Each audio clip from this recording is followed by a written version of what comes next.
Orang-orang kafir ada dua model ya. Ada dua model. Yang pertama adalah orang-orang kafir yang darah dan hartanya halal. Hartanya halal. Itu boleh dibunuh ketika kita sebut darahnya halal, maksudnya boleh dibunuh dan boleh dirampas hartanya, karena halal bukan haram, dirampas hartanya. Siapa mereka ini? Mereka ini adalah kafir harbi, disebut dengan kafirun harbi, kafir harbi, yaitu kafir yang sedang berperang dengan kita ya, kafir yang berperang melawan kita. Berperang dengan melawan kita kaum muslimin. Logikanya sederhana. Kalau kita tidak membunuh dia, kita yang dibunuh ya, karena dia memerang untuk membunuh kita, merebut negeri kita, untuk mengambil harta kita, ya dia lakukan. Ya, kafir harbi seperti para penjajah kalau zaman dahulu ya. Artinya datang menyerang atau kita berperang dengan dia dengan kondisi dia pun menghalalkan darah dan harta kita. Dia pun menghalalkan darah dan kita. Maka kalau kita tidak membunuhnya, kita akan dibunuh. Seperti ini tidak ada masalah kita membunuhnya karena memang kondisi perang. Kondisi perang ya. Artinya apa? Kalau kita tidak membunuh,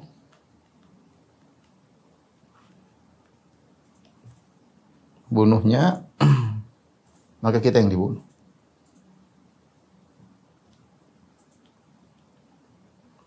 Ini kafir model pertama. Kafir model kedua adalah orang-orang kafir yang darah dan hartanya haram. Artinya tidak boleh dibunuh,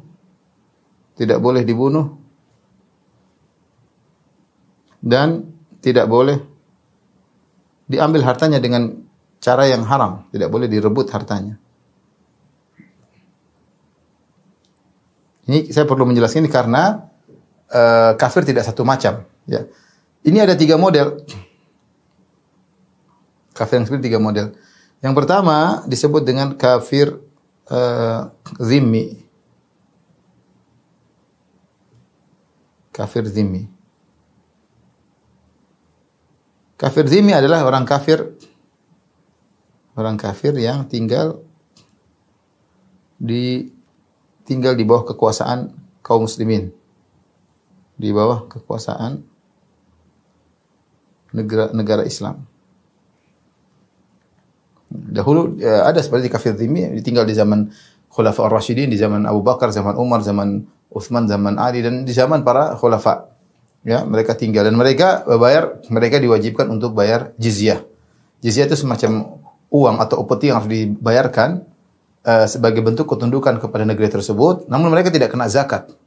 Sehingga dengan bayar upeti tersebut kadarnya ditentukan berdasarkan kaya dan miskinnya kafir zimmi tersebut, sehingga mereka mendapatkan keleluasaan, mereka bisa berdagang, mereka bisa bekerja, dan darah dan harta mereka haram. Ya, namun tentunya ada timbal balik, mereka bayar, mereka ada pengamanan dan mereka ada pelayanan dari negara Islam, dan bukan cuma mereka yang diambil hartanya, orang-orang muslim juga diambil melalui zakat. Melalui zakat dengan juga sama ada aturannya, ya, tapi artinya kafir zimmi ini bayar jizyah, ya. Bayar jizyah.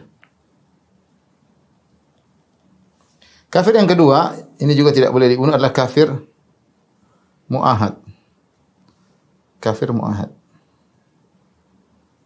Siapa mereka ini? Mereka adalah orang kafir yang punya perjanjian damai. Kafir yang negaranya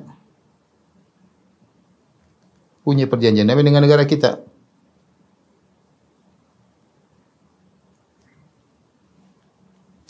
Dengan negara kita. Dan inilah kafir yang secara umum ada sekarang. Ini kafir model sekarang. Rata-rata orang kafir sekarang seperti ini. Ya. Karena kita tahu ada namanya PBB, kita rata-rata berdamai, ada perang, kita damai dengan seperti Arab Saudi berdamai dengan negara-negara lain, ya tidak dalam kondisi perang. Dia berperang misalnya dalam beberapa sebagian negara, tapi dalam secara umum pada negara lain tidak ada peperangan. Ada perjanjian damai, baik dengan Amerika maupun dengan Israel mungkin, atau dengan negara-negara Eropa yang kafir-kafir seluruhnya. Sehingga orang kafir yang datang dari sana disebut dengan kafir mu'ahad. Kafir mu'ahad. Kemudian yang ketiga disebut dengan kafir musta'man.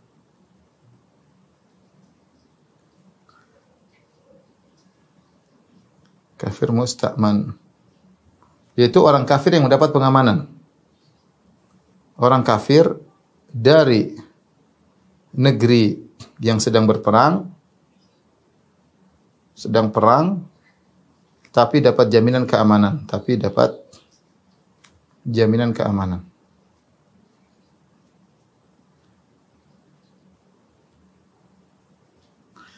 Wa in ahadun minal musyrikin istajaraka fa'ajirhu hatta yasma'a kalamullah. Ya. Kalau ada seorang musyrik minta pengamanan, beri pengamanan sampai dia mendengar firman Allah Subhanahu wa taala. Dia mendapat jaminan keamanan.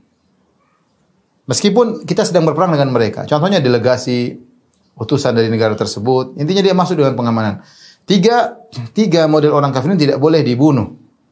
Siapa yang membunuhnya maka dosa besar.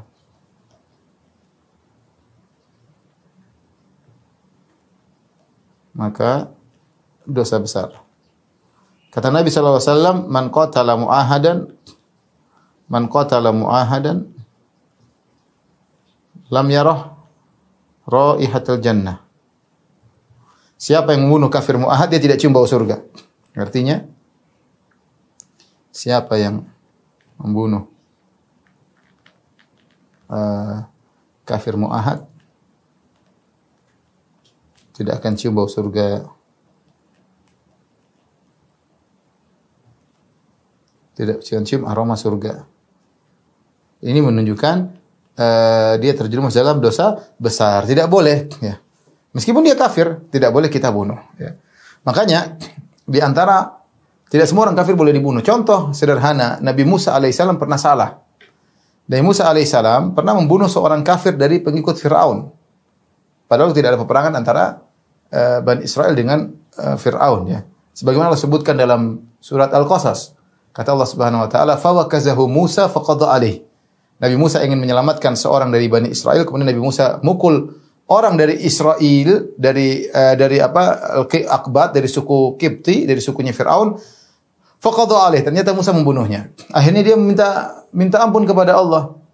Allah mengatakan faghfaralah, Allah pun ampuni dia. Maka dosa inilah yang menjadikan Nabi Musa kemudian tidak berani memberi syafaat pada hari kiamat kelak. Ketika orang-orang datang pada hari kiamat menuju Nabi Musa minta syafaat, mereka berkata, "Ya Musa, anta kalimullah, engkau adalah orang yang Allah berbicara langsung denganmu. Wa khatallahu laka at-Taurata biyadihi, Allah menulis Taurat dengan tangannya untukmu." Ya. Amanah numa tarafi, tidak amataraman hanufi, tidak kau melihat bagaimana kondisi kami? Ala tasfa'lana inda rabbik, tidakkah kau memberi syafaat bagi kami di sisi Allah? Maka kata Nabi Musa alaihissalam, "Nafsi inni qad qataltu nafsan lam umar bi qatliha." Aku telah membunuh suatu jiwa yang aku tidak diperintahkan untuk membunuhnya.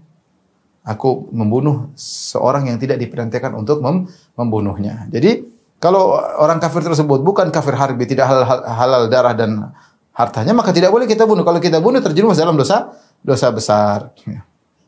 Ini secara umum adalah dua model orang kafir. Baik.